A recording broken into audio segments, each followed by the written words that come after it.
umshado wesintu. Yeah, umshado wesintu sesingawubuza lo mbuzo kodwa kahle kahle sonke siyazi. Ngoba phela sonke sabantu. Umshado nje lo siwenza thina ngosiko lwethu. Umshado loyo. Ukuthi inkinga desinayo ukuthi loyo mshado loyo bungabonakali ungekho emthethweni. Bekubonakala lo mshado wephepha, i-civil marriage engazuthi iyona. Kodwa mekushaya u98 nale constitution yethu fairness. Kwathi hayi umushadile nje ngesintu uyadeserve ukuthi urecognize umshado wakho phela usise Africa la. So manje sisuke seshadile siqedile mesenze lo mshado. Inkinga so ayikho inkinga ekutheni yini umshado wesintu. Inkinga esinayo la South Africa ukuthi ngokomthetho yini umshado wesintu. Ngokomthetho nosiko kuvele kwahlukana. Why sibaningi eSouth Africa vele sinamasiko ahlukile. Ngeke ngahlukana. Manje umthetho uthi as long as une-age una 18 ungaphezulu kwa 18 as long as sivumelana ukuthi siyangena kulomshado wesintu sivumelana kanjani ubhuti uyacela ukuzoletha omalume nabakhongi ucela ukuletha incwadi usisi uthini uthi uyavuma balethe nencwadi bayamukele sesiconsentile ukungena siyavuma ukuthi angena kulomshado S3 i-requirement yomthetho wesintu from a legal perspective uthi ni negotiateile nase na celebrator ilapho ke indaba ngoba ngokwesintu umuthatha nje thina njengamazulu kanje ukucelebrate enye into khona ngisho inyongo lapho idebhisi eyiningi kodwa manje umubuka icala leli icase ya baba ka WHP nonkosikazi ka WHP uLerato wafika ubaba enkantolo wathi hayi thina simthelanga umakoti ngenyongo therefore asimboni thina njengomakoti inkantolo yathi hayi ayikho inyongo la enkantolo umthetho nina bafika bakhongi nalobole yebo kwafika imali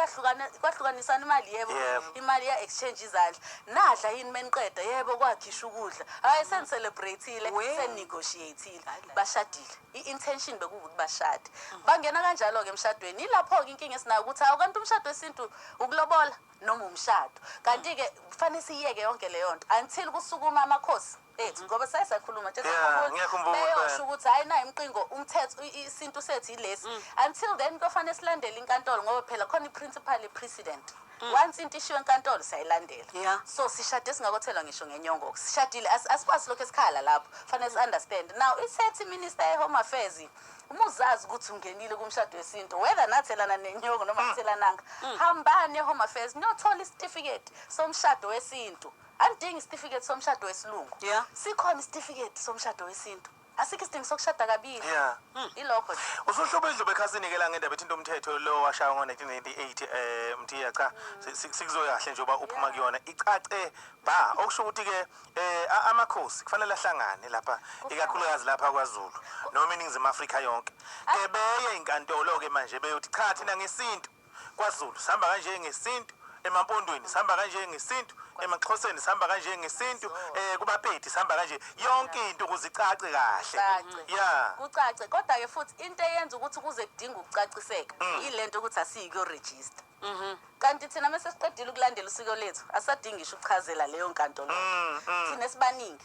sesingavele sesiqeda lolo siko mase siyahamba se-home affairs siyolanda isitifiketi somshado wesintu asingasahlali silinde inkantolo isitshela ukuthi yini usiko lethu kodwa khona kubalekile ukuthi abaholi bosiko baye bayosho ukuthi yini usiko ngoba njengoba sihleli i-president yase-South Africa manje ithi kulobola kodwa umshado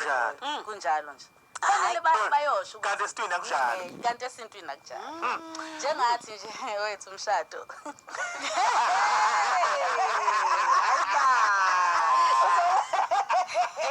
ngokahulumeni zoba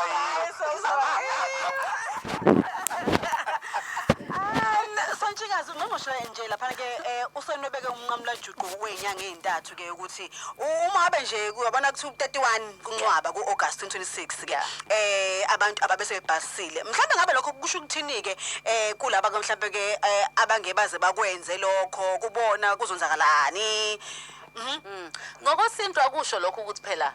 usiko selibuyele emhumvu alisashadile into eyishoyo ukuthi ngoba uhlulekile ukuza kusuku elibekwe uminister uminister futhi lo suku libekiswa isection ye-act section 4 of the Recognition of Customary Marriages Act ethi uma uqeda ukushada ngokwesintu unezinyanga ezintathu ukuthi uyoregister lo mshado uma uhlulekile ukuregister kulezinyanga ezintathu khona usuku uminister azolibeka ilona ke lo suku selibekile uthi u31 August uma uhlulekile ukuyoregister umshado akusho ukuthi umshado umshado uphelile kusho ukuthi kodwa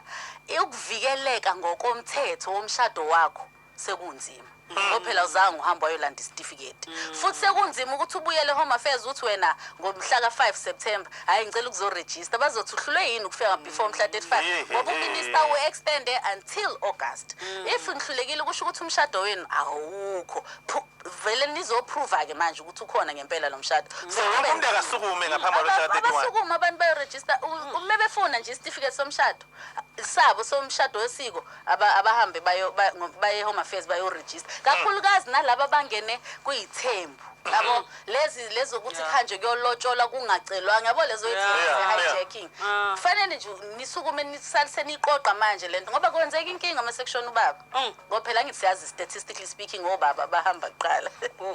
Nkosi yami simvama kunjalo osuphuba kithi oJonas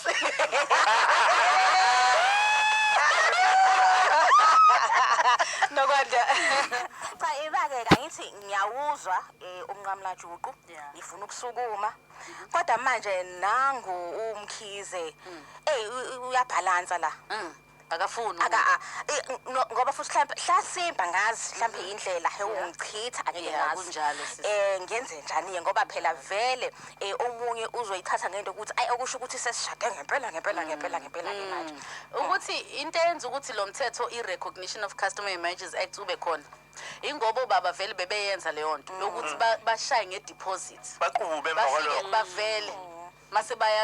umama bamakhise bamtholisa izingane mase bayashona umama mase yaxoshwa emzini ubaba meseshoni kuthiwa ayi umuzi kamfowethu vele wena uthelanga ngenyongo uvikelwa omama from ukuthi vele wena uthelanga ngenyongo so manje ubaba mesumbona ukuthi akafuna ukuregister usuke efuna ukwenza wona lo mkhuba lo i-act ekhona ukuthi kuvikele shona enkantolo ufika uyobika enkantolo ukuthi nayi incwadi yelobola wafika nazi izithombe nayi affidavit esuke ekhaya eshoyo ukuthi bafika bakamkhize thina sishadile ubaba ukuthi manje usebona umuntu umadolo nzima manje ukuthi aqedele nazo kodwa manje umuntu uhamba wedwa uhamba ngenkantolo ehome affairs idingeka nobaba all right ngizokala manje ke mhlambe ke la dokotela ngabe konke lokusho ukuthi ke umthetho omshaka wemshado iwona kuphela manje ke ozokwenza umshado wesintu ke ungabe usasebenza uma ke ungabhaliswanga ngaphakathi ke noma ngaphambi kwesikhathi lesi sibekiwe hey cha kuzoba nzima emshadweni wethu yabona uzongifuna ngibe udokotela futhi ngizosebenza baba khona awungibuza sengisuke ka distracted empela ngani yakwethu ingabe lokhu kusho ukuthi ke umthetho omusha wemshado iwona kuphela yini manje ozokwenza ukuthi ke umshado wesintu ungabusasebenza uma ungabhaliswanga ngaphakathi noma ngaphambi kwesikhathi lesi sibekiwe somhla ka 31 so iqiniso lelo tjatha ukuthi uma ungayange home affairs by umhla mekufika 31 August akusho ukuthi umshado wakho uphelile iyodwa kuphela iAct ezoqeda umshado umthetho kuthiwa iNew Marriage Act yona imifika izosinika u12 months zonke ukuthi siyoregister lemishado mase kudlule leyo 12 months singaregistanga yonke iphelile ngokomthetho angizokhumbula inyonga akwazi kuyisusa esibhedlela ngokwesintu nisashadeni kodwa ke ngokomthetho nifana nabantu abasaqala ukuthandana kuyofanele inqale phansi inshade futhi so leyo mthetho lo yi-New Marriage Act kuphela ayikakufiki futhi sasekude ukufika ngoba kufanele thina umphakathi siyoyikhuluma ukuthi sifuna ukuthi isebenze kanjani asikabuya abako-invite hayi no kodwa ke nje mhlawumbe tjatha njengamanje ke asisho ukuthi ke abalaleli ke bangabe beke bethumele ama voice note ukuthi